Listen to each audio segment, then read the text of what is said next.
इमरान खान का लॉन्ग मार्च ख़त्म, हुकूमत गिरी न आर्मी चीफ की तकर्री रुकी, खुद असम्बलियाँ तोड़ने के ऐलान के साथ घर में बैठ गए। वफाक में शुरू होने वाली सियासी गर्मा गर्मी पंजाब में मुंतकिल हो गई। लॉन्ग मार्च से क्या मिला? ना कोई धरना, ना कोई नतीजा। जब सब कुछ बेनतीजा है तो ऐसी सियासत का क्या फ़ायदा? अब जबकि फ़ौजी क़यादत की तकर्री हो गई, नई क़यादत आ गई, तो ऐसे में PTI कप्तान क्या चाहते हैं? क्या पंजाब और KP की असम्बलियाँ तहलील हो जाएंगी? साबिक़ सदर आसिफ अली जरदारी क्या खेल खेल रहे हैं? पाकिस्तान इस वक्त डिफ़ाल्ट होने के ख़तरे से दो चार है। हुकूमत अवाम के लिए क्या कर रही है? आइए जानते हैं इस प्रोग्राम में। अस्सलामुअलैकुम नाजरीन, आप देख रहे हैं प्रोग्राम सरजंग अजहर थराज के साथ और मैं हूं आपका मेज़बान। नाजरीन, आज जिस मौजू पर बात करने के लिए मैंने दावत दी है जनाब नदीम अब्बास को। नदीम साहब एक सीनियर साफ़ी हैं, एक माशी सियासी उमूर के माहिर भी हैं। नदीम साहब, आपको प्रोग्राम में खुश आमदीद। नदीम साहब, साबिक़ आर्मी चीफ जनरल बाजवा साहब का 6 साला दौर जो हंगामा खेज़ रहा है ख़त्म हो चुका है। उनके दौर को आप किस नज़र से देखते हैं? उनके दौर में क्या क्या हुआ, क्या नहीं हुआ? जनरल कंवर जावेद बाजवा साहब का जो टेन्योर है 6 साल, वो बड़ा ही पुरअशोभ कहूँगा मैं। उसमें जनरल साहब ने 5 वज़ीर आज़म लगाए, एक जनरल साहब ने 5 पाकिस्तान में तब्दील किए और खूब जो है सियासत में, पॉलिटिक्स में उन्होंने अपना किरदार अदा किया और अपने आप को समझा कि मैं ही मसीहा हूँ और मैं ही पाकिस्तान को संभाल सकता हूँ और खूब मुदाखलत की। और अब जब रिटायर हो रहे थे तो उस वक्त उन्होंने कहा जी अब फ़ौज का सियासत से कोई ताल्लुक़ नहीं है, सही, जिसकी कोई मीनिंग नहीं बनती। सही। तो ये बयान जो है ये तो नेक्स्ट आर्मी चीफ का बनता है ना। अब वो अपनी पॉलिसी बताएगा कि जी मैंने ये करना है, मैंने ये नहीं करना, या सियासत में क्या है, ये तो टाइम बताएगा। तो ये जाने वाले आर्मी चीफ की जानब से ये कहना कि जी हमारा सियासत से कोई, यानी इसका मतलब है कि उन्होंने एक्सेप्ट किया है कि उनका सियासत में किरदार रहा है। जी उन्होंने एक्सेप्ट किया ऑफ कोर्स। और अब तो आपको ये भी पता होगा कि पहले नून लीग के जो सपोर्टर्स थे वो फ़ौज के ख़िलाफ़ बातें कर रहे थे बाजवा साहब के बारे में और फैज़ हमीद साहब के बारे में, और जब उन्होंने इनको निकाल दिया और नवाज शरीफ को ले आई फिर इमरान खान और उनके लोग अब देखें बाजवा साहब के बारे में हाजी साहब कह के जो भी बातें कर रहे हैं तो वो कोई डक्की छुपी नहीं है। तो मेरे ख्याल में जो एस्टैब्लिशमेंट का जो किरदार है ना बाजवा साहब के दौर में, वो बड़ा खुल के सामने आया है। पहले लोगों को एस्टैब्लिशमेंट का भी नहीं पता था, ये इतना आर्मी की इन्वायरमेंट के बारे में नहीं पता था, लोग सिर्फ सियासतदानों को कोसते रहते थे। अब उनको पता चला है कि सियासतदान जो है वो तो डमी हैं, असल में पीछे डोरे हिलाने वाले जो हैं वो ये जनरल साहब ही होते हैं। सही। ये बाजवा डॉक्ट्राइन क्या था और क्या ये जारी रहेगा?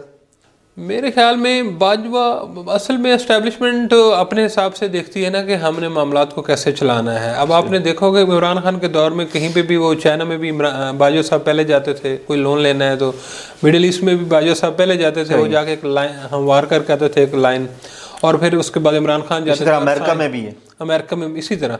तो वो यही समझते थे कि सारा काम जो है वो बाजवा साहब ही कर रहे हैं और बाजवा साहब ही मुल्क की जो डेवलपमेंट का जो प्लान है और तरक्की का और मुल्क को आगे ले जाने का प्लान वो सोच रहे हैं। तो वो बाजवा डॉक्ट्राइन था। लेकिन वो डॉक्ट्राइन जो है आपके सामने कि वो बड़ा एक्सपोज हुआ है। इन्होंने जो समझते थे, कहते थे कि जी अफ़गानिस्तान में तालिबान आ जाएंगे तो हमारे मुल्क के हालात ठीक हो जाएंगे, ये बॉर्डर हमारा सेफ़ हो जाएगा। वो आपने देखा कि ना कोई बॉर्डर सेफ़ है, ना ही पाकिस्तान में स्टेबिलिटी आई है, ना ही मुआशी स्टेबिलिटी आई है। तो वो क्या हुआ डॉक्ट्राइन का जो है वो मेरे ख्याल में इमरान खान साहब की जो नाकामी है, सियासतदानों की भी नाकामी, उन्होंने भी फ़ौज को आगे लगाया हुआ था, फ़ौज को हर काम में आगे कर देते थे, इसमें कोई शक नहीं है। वो जब 2018 से पहले ही उनको जो सपोर्ट मिल रही थी उसने देखा कि जनाब मैं वैसे तो खुद भी कुछ भी नहीं कर सकता, तो उन्होंने सारा मलबा सारा काम इन्हीं से लेना शुरू कर दिया था। वो इवन के इजलास होता था पार्लियामेंट का तो भी वो इन्हीं की कॉल आती थी, तो फिर ही पार्लियामेंटेरियन MNAs वगैरह जाते थे इजलास में। PTI के तो कहने पर, इमरान खान के कहने पर तो कोई आता भी नहीं था। सही। बाजवा साहब ने आखिरी खिताब आपने शायद सुना होगा कि उन्होंने खिताब में कहा है कि फ़ौज की सियासत में मुदाखलत को बाय बाय कहा। क्या ऐसा होगा? ऐसा मुमकिन है? ये मेरे ख्याल में वक्त बताएगा। ये नए जो हमारे आर्मी चीफ साहब आए हैं जनरल आसिम मुनीर साहब, ये उनके एक्शन से पता चलेगा। ये आने वाले 6 माह 1 साल के अंदर सारी चीज़ों की सामने आ जाएंगी। एक साइड पे हमने देखा है कि वो जो इमरान खान के जो सपोर्टर थे जनरल फैज़ हमीद और दूसरे जो लोग थे वो लाइक माइंडेड, जो PTI लाइक माइंडेड थे, उनका ख़ात्मा हो गया है। और एक ही ग्रुप जो है वो उसका मतलब रूल कर रहा है अब एस्टेब्लिशमेंट में। देखें वो क्या करता है, हो सकता है 6 महीने बाद या इलेक्शन के मौके के ऊपर पब्लिक सेंटिमेंट्स को देखते हुए एस्टेब्लिशमेंट जो है अपना रुख भी बदल सकती है। अच्छा नदीम साहब, बाजवा साहब ने 1971 का जो मामला छेड़कर सकूत ढाका का एक नया पंडोरा बॉक्स खोल दिया। वो कहते हैं कि सकूत ढाका के जो ज़िम्मेदार है वो सियासतदान है, फ़ौज नहीं। और उस वक्त जो फ़ौजी कैद हुए थे वो सिर्फ 34,000 थे, 90,000 नहीं थे। इसमें क्या हकीकत है, आप क्या समझते हैं? बाजवा साहब ने ठीक कहा है? ये बड़ी मतलब एक मुतनाज़ा बात की है बाजवा साहब ने जाते जाते। उसने तो शायद सोचा कि मेरी बात से आर्मी की जो क्रेडिबिलिटी है और उसकी जो वो बेहतर होगी, लेकिन हकीकत कुछ और है। अगर बाजवा साहब चाहते हैं ना कि हक़ाइक़ सामने हैं, तो बाजवा साहब को हुक्म देना चाहिए था कि जो हमीद उर रहमान कमीशन की रिपोर्ट है वो पब्लिक के सामने करे। सब दूध का दूध और पानी का पानी पता चल जाएगा। ये इतना आसान नहीं है। ये सारी चीज़ें जो हैं इसमें हमारी बहुत बड़ी नाकामी है। असल में हमारी वहाँ पे एस्टेब्लिशमेंट जो थी, वहाँ पे जिन्होंने रूल कर रही थी, वहाँ पे बांग्लादेश, बंगाली अवाम में उनके खिलाफ नफ़रत पैदा हो गई थी, तो बंगाली अवाम ही उठ खड़े हुए थे। तो इसलिए हमारे जो 90,000 फ़ौजी हैं उनको नाकामी का सामना करना पड़ा। और दूसरा इसमें ये कहते हैं कि उस वक्त तो याह्या खान इक़्तिदार में था, और आपको पता है कि यहाँ पाकिस्तान में याह्या खान के ख़िलाफ़ जब एहतजाज शुरू हो गए थे, तो याह्या खान साहब जब वहाँ पे 1971 में जंग लगी हुई थी, याह्या खान पेशावर में अपना घर बना रहा था। तो हमारे जनरल साहब यहाँ पे घर बना रहे थे, वहाँ पे जंग हो रही थी। और बाकी तो किससे आपको पता ही है कि वो जिस तरह उनकी वो चीज़ें थी। तो सियासत तो था। जनरल न्याजी का क्या किरदार है इस सारे मामले में? जनरल न्याजी का किरदार ये है कि वो ज़ाहिर बात है वहाँ पे लीड कर रहा था इसको, लेकिन ओवरऑल वहाँ पे हमारी जो फ़ौज के ख़िलाफ़ बड़ी नफ़रत पैदा की जा रही थी। वहाँ पे लोगों को ये इज़्ज़त नहीं करते थे, और मतलब उसके बारे में तो बहुत सारी बातें हैं। फिर इंडिया भी इन्वॉल्व हो गया उसमें सारी चीजें। देखो दुश्मन का तो काम होता है ना, वो तो आपके करता है। इन्वॉल्वमेंट क्या होता है? हम लोग इंडिया में इन्वॉल्वमेंट नहीं दिखा रहे, कश्मीर में हम क्या कर रहे हैं? इन्वॉल्वमेंट ही है ना। तो अगर हम कश्मीर में करते हैं तो ज़ाहिर बात उसने भी कहीं ना कहीं पे करनी होती है। तो ये कहना बड़ा अजीब सी बात है, लेकिन ये बात कोई मानने को तैयार नहीं है बाजवा साहब की, जो उसने कहा कि जी इसमें जो सियासतदानों का किरदार था। उस वक्त सियासत तो था ही नहीं, तो उन्होंने उसके बाद ये भुट्टो के बाद ही तो सियासतदान मंजर आम पर आए। उससे पहले तो आपने सियासत को प्रवान ही नहीं चढ़ने दिया। उससे पहले ब्यूरोक्रेट्स थे और जनरल थे। तो इस वक्त उनको ये बयान देने की ज़रूरत क्यों पड़ी? बेसिकली वो फ़ौज का मोराल बुलंद करने की बात कर रहे थे कि शायद मेरी इन बातों से जो हमारे आर्मी की जो पॉलिटिकल इन्वॉल्वमेंट है उसकी वजह से जो मोराल कम हुआ है, शायद उसमें बेहतरी आएगी और लोग मेरी बात का यकीन कर लेंगे। लेकिन अब सोशल मीडिया और ग्लोबलाइजेशन का दौर है, तो मेरे ख्याल में अब लोग इन चीज़ों को मानने के लिए तैयार नहीं हैं। बाजवा साहब ने कहा है कि नए आर्मी चीफ जो हैं वो हाफिज़ कुरान भी हैं, नमाज के भी पाबंद हैं, तो इसका फ़ौज की सिपह सलारी से क्या ताल्लुक़ है? बेसिकली बाजवा साहब, ज़ाहिर बात है ये बात तो कहना कोई हाफिज़ कुरान है या कोई 5 टाइम का नमाज है, ये उसका और अल्लाह का मामला है। ये अल्लाह पाक उनकी कबूल करे इबादत और सारा कुछ है। इसका प्रोफेशनलिज्म से कोई ताल्लुक़ नहीं होना चाहिए। एक आर्मी का नया चीफ आया है तो वो उसकी प्रोफेशनलिज्म जो है वो चेक की जाएगी कि वो अपने काम में कितनी महारत रखता है, अपने काम में मगन है, या क्या वो पॉलिटिकल इन्वॉल्वमेंट में लेग पुलिंग में शामिल तो नहीं है। ये चीज़ें आने वाला वक्त बताएगा। सिपह सलार जो हमारे इस्लामी नुक्ता नज़र से देखें तो वो तो मुजाहिद होता है ना, तो मुजाहिद हाफिज़ कुरान भी हो जाए तो ये तो बड़ी अच्छी बात है। तो ये इसीलिए तो उन्होंने कहा है ना कि मुजाहिद, बेसिकली यार हमारे यहाँ पाकिस्तान में जो मुजाहिद का कंसेप्ट है ना, मुजाहिद मेरे ख्याल में हर बंदा अपनी लाइन का मुजाहिद होता है। अगर एक आदमी, आई थिंक कि वो उन्होंने मजहबी टच देने की कोशिश की। जी ऑफ कोर्स, वो हमारे यहाँ एक मजहबी टच दिया भी जाता है। तो वो अब एक उसको 2 रंग दिए गए हैं, एक तो उसका कि सैयद है और दूसरा हाफिज़ कुरान है। हाँ, तो ये लोगों के थोड़ा सा मतलब में एक अच्छा इंप्रेशन पैदा करने के लिए दोनों चीज़ें हाईलाइट की गई हैं कि जी एक तो सैयद बादशाह हैं, सरदार हैं, तो दूसरा वो हाफिज़ हैं, तो वो लीड करेंगे अच्छे तरीके से। सही। अच्छा नदीम साहब, खान साहब के जो सर से इस वक्त बाजवा साहब का भी साया उठ गया, यानी कि जी अब फैज साहब भी नहीं रहे जी, तो क्या हुकूमत इस वक्त उनसे कुछ रियायत बरतेगी या वहीं उसी तरह मामला चलता रहेगा, या कोई सख्ती भी आ सकती है उन पर? मेरे ख्याल में जो हुकूमत का शुरू से ही जो नुक्ता नज़र है ना, वो पॉलिटिकल विक्टिमाइजेशन पे यकीन नहीं रखते। उन्होंने देखे इमरान खान के ऊपर स्कैंडल भी आया, सब कुछ हुआ, तो वो उस हिसाब से उसकी गिरफ्तारी या उस तरह की चीज़ों में पढ़ना नहीं चाह रहे थे। वो चाह रहे थे कि ठीक है ये बोले, जितना ये तरीके से बोल रहा था बार बार रोज़ाना 1.5 2 घंटे मीटिंग, प्रेस कॉन्फ्रेंसेज और पब्लिक गैदरिंग्स, तो ये खुद ही एक्सपोज हो रहा था। बहुत सारी कंट्राडिक्टरी बातें इमरान खान कहे जाते थे अपनी बातों में ना, जैसे उन्होंने कहा कि जनाब वो 3-4 ये जितना काम बोल रहे हैं उनके लिए बेहतर ही होगा, सियासतदानों के लिए बेहतर होता है ना। जैसे अब उसने ये कहा कि जनाब मैं उस दिन लेट गोलियां मेरे पाँव के नीचे लगी हैं तो मैं फिर गिरा हूँ, तो ऊपर वाले मेरे इमरान इस्माइल के कपड़ों से गुजर गई। जी, इस तरह की जो बातें की हैं, तो वो लोग उनका ये यकीन नहीं आता, ये कैसी बातें कर रहे हैं कि जी गोलियां कैसे इमरान इस्माइल की कपड़ों में मौजूद हैं, वो पता नहीं कौन सी गोलियां थी जो उनके कपड़ों में चली गई थी। तो मेरा नहीं ख्याल कि उन्होंने इसके ऊपर को गिरफ्तार करना है या इसके ऊपर वो, ये ऑटोमेटिकली अब उनकी ग्रिप जो है ऊपर मजबूत हो गई है इक़्तिदार पे, और उनका फोकस मेरे ख्याल में डिलीवर करना चाहिए कि हम पब्लिक को क्या देंगे, हमने इलेक्शन में आगे आवाम के सामने क्या पेश करना है, वो उस तरफ जाएंगे, ना ये कि वो इमरान खान को गिरफ्तार करें। अगर इमरान खान को गिरफ्तार किया गया तो इमरान खान मज़ीद हीरो बन जाएंगे। खान साहब हुकूमत गिराने गए थे, लेकिन वो खुद अपनी असम्बलियाँ ख़त्म करने के ऐलान के साथ वापस आ गए। ये उनकी सियासत को आप किस नज़र से देखेंगे? उन्होंने ये इकदाम क्यों किया? वो चाहते क्या हैं? इमरान खान साहब पहले तो एस्टैब्लिशमेंट पे बड़ा ज़ोर दे रहे थे आर्मी चीफ़ की तकर्री के ऊपर कि जी ये देखें, ये अपनी मर्ज़ी का आर्मी चीफ़ लेकर आएंगे और उसमें ये मेरे ऊपर केसेस बनवाएंगे, मुझे गिरफ़्तार करवाएंगे। लेकिन पीडीएम ने बड़ा अच्छा फ़ैसला किया कि उन्होंने मेरिट पे तैनाती की है, तो उसमें अब सबकी जो है बोलती बंद हो गई, जो भी इसके ऊपर इतराज़ कर रहे थे, क्योंकि दोनों सीनियर मोस्ट थे, तो दोनों को उन्होंने अपॉइंट कर दिया। तो इस हिसाब से अब तनकीद तो वो बनती नहीं है।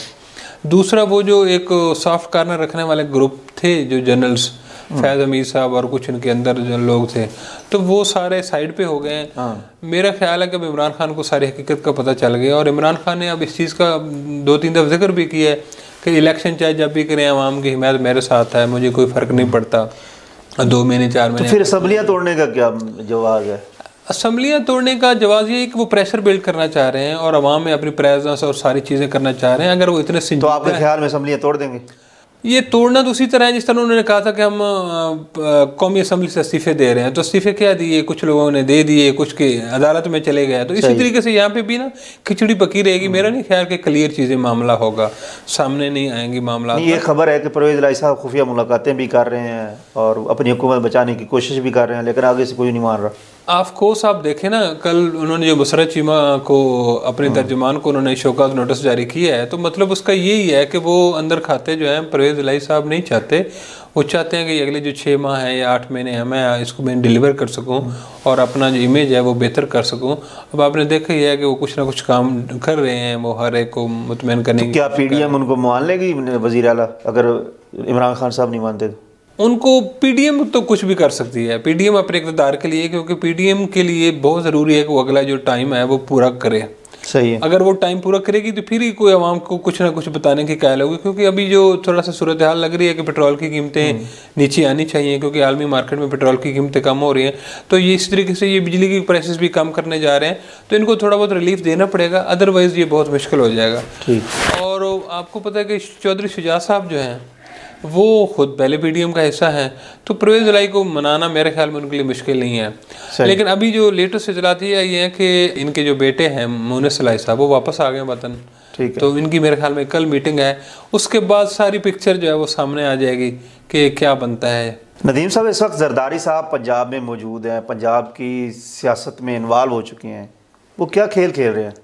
मेरे ख्याल में ये जो जरदारी साहब अब खेल खेलने की कोशिश कर रहे हैं ना, तो ये सारा उल्टा पड़ जाना है इनके गले में।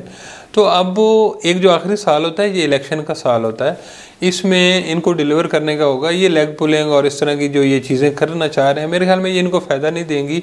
ये अवाम में मज़ीद जो है इनका इमेज डिस्टॉर्ट होगा। इमरान खान वही उसी तरीके से बात करेंगे कि जी फिर बोलियां लग रही हैं, फिर ये पैसा डाल रहे हैं, तो आम आदमी जो है वो उसके ऊपर बड़ा नेगेटिव असर पड़ेगा। मेरे ख्याल में इस वक्त हुकूमत तब्दीली का जो ये ख्वाब देख रहे हैं हुकूमत और उसकी जो इत्तेहादी जमातें हैं, तो ये बहुत गलत इक़दाम कर रहे हैं। नहीं, वो असम्बली बचाने की कोशिश कर रहे हैं। अगर तहलील करने की कोशिश करते तो वो असम्बली की बचाने की कोशिश कर रहे हैं ना। असम्बली बचाने की कोशिश बेशक ये करें, लेकिन इस हिसाब से मेरे ख्याल में इनकी ये कोशिशें कामयाब नहीं होंगी। तो ये बड़ा टेम्परेरी सा होगा, बड़ा सा मतलब लूज़ का सिस्टम होगा, इनके पास क्रेडिबिलिटी नहीं होगी, तो ये डिलीवर नहीं कर पाएंगे। मेरे ख्याल में इनको जल्द ये बदील जो है ये इलेक्शन की तरफ जाना ही पड़ेगा, और उसी में ही इनकी भी इज़्ज़त बच जाएगी और इनका थोड़ा बहुत इनको जो है ना मैंडेट मिल जाएगा, और फिर एस्टेब्लिशमेंट की सपोर्ट भी है। तो मेरे ख्याल में इनको इतना इस तरह के स्टेप्स नहीं लेने चाहिए। हो सकता है ये पंजाब असम्बली बचा जाएं, लेकिन क्या केपी में गवर्नर राज लग सकता है?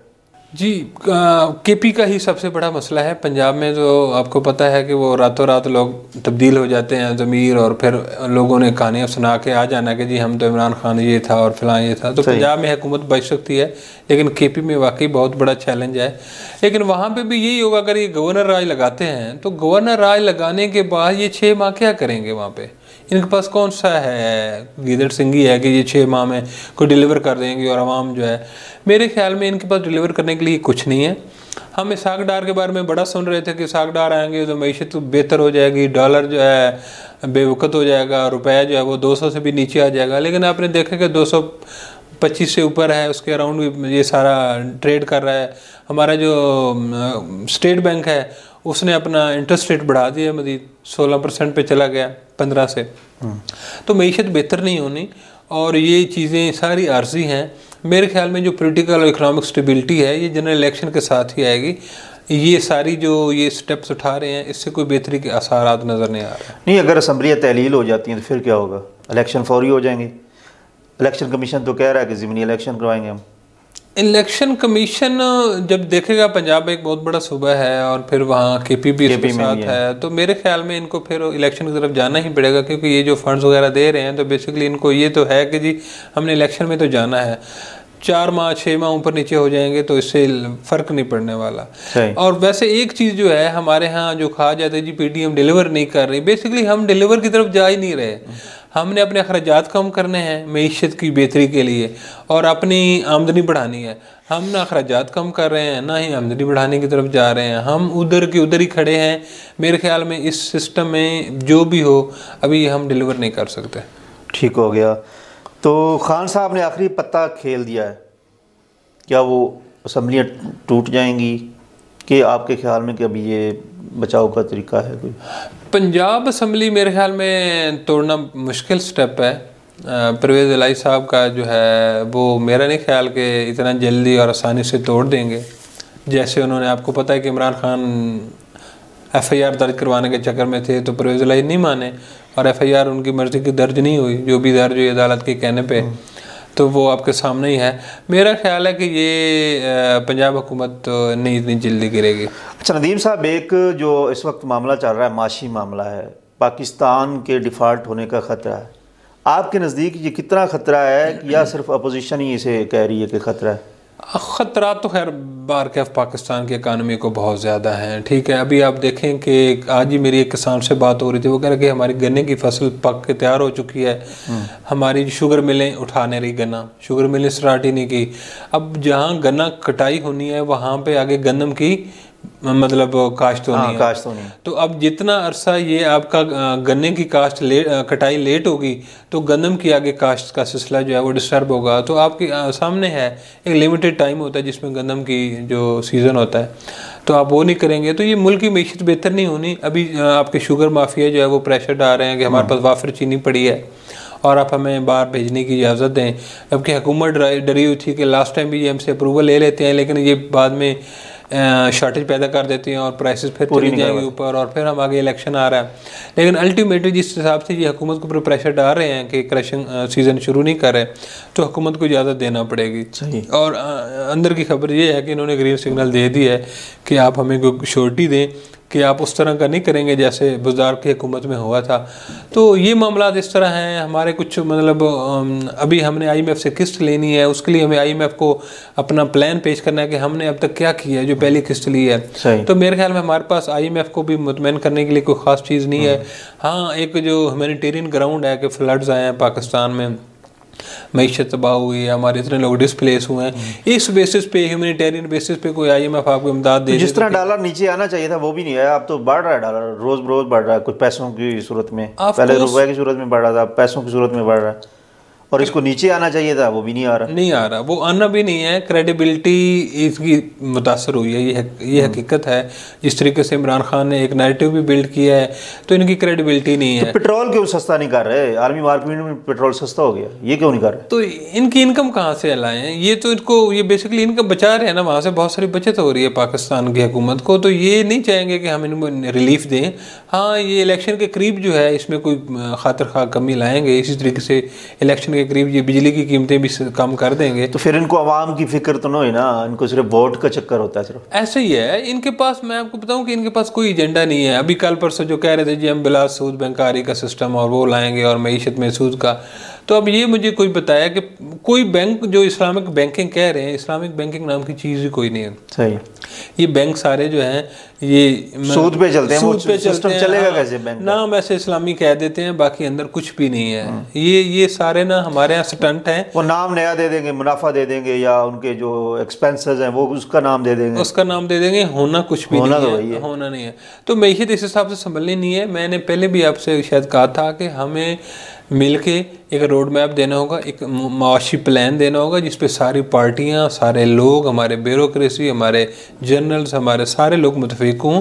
हम अपने अखराजात कम करें, हम अपनी आमदनी बढ़ाएं, हम एक दूसरे की लेग पुलिंग, एक दूसरे के खिलाफ गैर ज़रूरी बयानात और ये चीज़ें जो हैं ये हम कम करेंगे। मिल के बैठेंगे, फिर ही हमारी मईशत बेहतर होगी। इस हिसाब से मईशत कभी भी नहीं बेहतर होना। माशी खतरात के साथ साथ एक और ख़तरा पैदा हो गया है कि TTP जो कलअदम तंजीम कहते हैं, दहशत गर्दी ख़त्म हो गई, ये हो गया, वो हो गया, उन्होंने सीज़ फायर ख़त्म करने का ऐलान किया। उन्होंने कहा कि अब हमले होंगे। आपने उसका एक यानी कि ट्रेलर वो क्वेटा में देख लिया उन्होंने। तो ये क्या वजह है कि क्या हुकूमत नाकाम होगी उनसे मुज़ाकरात करने में, या उनकी चीज़ें नहीं मान रही है? हमारी बेसिकली एस्टेब्लिशमेंट की नाकामी थी। हम लोग जनरल ज़ियाउल हक के दौर से कह रहे थे ना कि जी तालिबान हमारा एसेट है, हमारा सरमाया है। ये इंडिया के वहाँ पे बहुत सारे सफारत खाने हैं, इंडिया भी इसमें मुलविस है। अफ़गानिस्तान में बैठ के पाकिस्तान के ख़िलाफ़ काम कर रही हैं, तो वो पाकिस्तान में सारा कुछ करवा रही हैं। जबकि उस वक्त भी लोग कह रहे थे कि ऐसा नहीं है।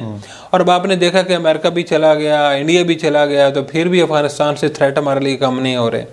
और आपको पता है कि जी अफ़गान हुकूमत जो है वो पाकिस्तान के साथ उसका शदीद जो है डेडलॉक है, वो मुज़ाकरात नहीं कर रहे। सही, वो बातचीत नहीं कर रहे, वो पाकिस्तान से शदीद खास। शायद इसका आज वो राना सनाउल्लाह ने भी इज़हार किया है कि ये बैक पे वो तालिबान यानी अफगानिस्तान से हमले हो रहे हैं वहाँ। ऑफकोर्स हो रहे हैं, मतलब ये तालिबान भी आप देख लें, हमने बहुत सारे तालिबान लीडर्स को भी पकड़ के अमेरिका के हवाले किया। तालिबान भी सॉफ्ट कॉर्नर नहीं रखते हमारे खिलाफ, हमारे लिए।